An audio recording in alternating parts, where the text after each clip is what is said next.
नमस्कार, मैं हूं Amod Shrivastava. Amazing thought, amazing message, amazing information की दिशा में आज एक कदम और आगे। आज की इस दो चिंतन का विषय है, क्रोध से होता है विनाश और धन पर नहीं करें घमंड। आपको यह मेरा वीडियो अच्छा लगे तो लाइक करें, शेयर करें और लाल बटन दबाकर सब्सक्राइब अवश्य करें। साथ ही बेल आइकन दबाना बिल्कुल ना भूलें। आज की इस प्रथम चिंतन का विषय, क्रोध से होता है विनाश। एक नगर में एक राजा राज्य करता था। राजा सभी की शिकायतें पूरी तरह से समाधान अवश्य ही करता था। इसलिए राजा को सभी नगर के वासी बहुत ही अच्छा राजा मानते थे। लेकिन एक आदमी जो राजा से खुश नहीं था, वह हर रोज जंगल जाकर अपने लिए फल आदि लेकर आया करता था और उन्हें बेचकर वह अपना गुजारा करता था।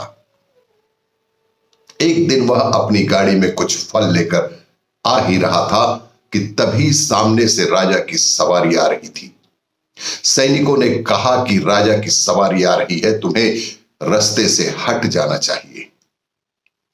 जब राजा की सवारी चली जाएगी तो तुम भी अपनी गाड़ी लेकर रवाना हो जाना। इतना सुनना था कि वह व्यक्ति उस सैनिक से लड़ने को तैयार हो जाता है। उस आदमी ने सैनिक को कहा कि अगर तुम्हारे राजा को जाना ही हो, वह किसी और रास्ते से जा सकते हैं। मैं अपनी गाड़ी यहां से बिल्कुल भी नहीं हटा सकता।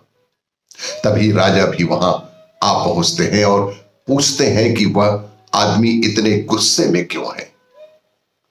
सैनिकों ने सारी बात राजा को बताई। राजा कहते हैं, ठीक है, हम दूसरे रास्ते से चले जाते हैं, लेकिन तुम गुस्सा मत करो। मेरा जीवन बहुत कठिनाई से बीत रहा है, आप मेरे लिए कुछ नहीं कर सकती। राजा ने कहा कि हम सभी की परेशानी दूर कर सकते हैं। फिर उस आदमी ने कहा कि मुझे भी आप कोई काम दे दीजिए। राजा ने कहा कि थोड़ी देर पहले तो तुम मुझ पर बेहद गुस्सा कर रहे थे। हमारा जो यह गुस्सा होता है, यह हम सब कुछ हमारे स्वयं का ही बिगाड़ कर सकता है।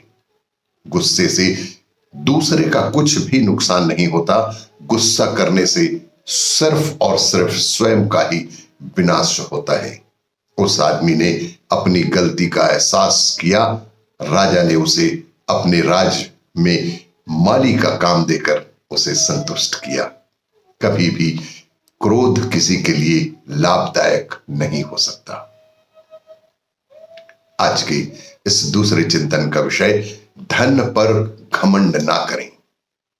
सेठ का लड़का बहुत अमीर था और किसी को अपने सामने कुछ भी नहीं समझता था, क्योंकि उसके पिता के पास अकूत धन संपदा थी।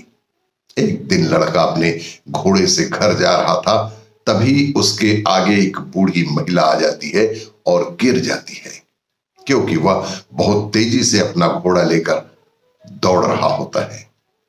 बूढ़ी महिला एकदम से डर गई थी, इसलिए वह गिर जाती है। सेठ का लड़का कहता है कि तुम्हें नजर नहीं आता कि मेरा घोड़ा आ रहा है? तुम्हें जब यह सड़क नजर नहीं आती तो इस पर चलने की क्या जरूरत है? बूढ़ी महिला कुछ नहीं कहती। घटना को देख रहे आसपास के कुछ लोग आ जाते हैं। सभी सेठ के लड़के को ही कहते हैं कि क्योंकि वह बहुत तेजी से अपना घोड़ा लेकर आया था, जिससे वह बूढ़ी महिला गिर गई। सेठ का लड़का बूढ़ी महिला को कुछ धन देने की कोशिश करता है, जिससे बूढ़ी महिला चुप रहे, मगर स्वाभिमानी बूढ़ी महिला धन नहीं लेती। घटना की जानकारी लगते ही सेठ भी वहां आ जाते हैं। सेठ ने बूढ़ी महिला से माफी मांगे और लड़के को लेकर घर चला जाता है। वह कहता है कि हम धनवान जरूर हैं, मगर इसका मतलब यह नहीं है कि हम वह कार्य करने लगें जिससे किसी अन्य को चोट लगे या किसी अन्य को समस्या हो जाए। उस दिन से लड़का समझ जाता है कि धन से आप कुछ भी गलत करें वह सही माना जाए, यह बिल्कुल जरूरी नहीं।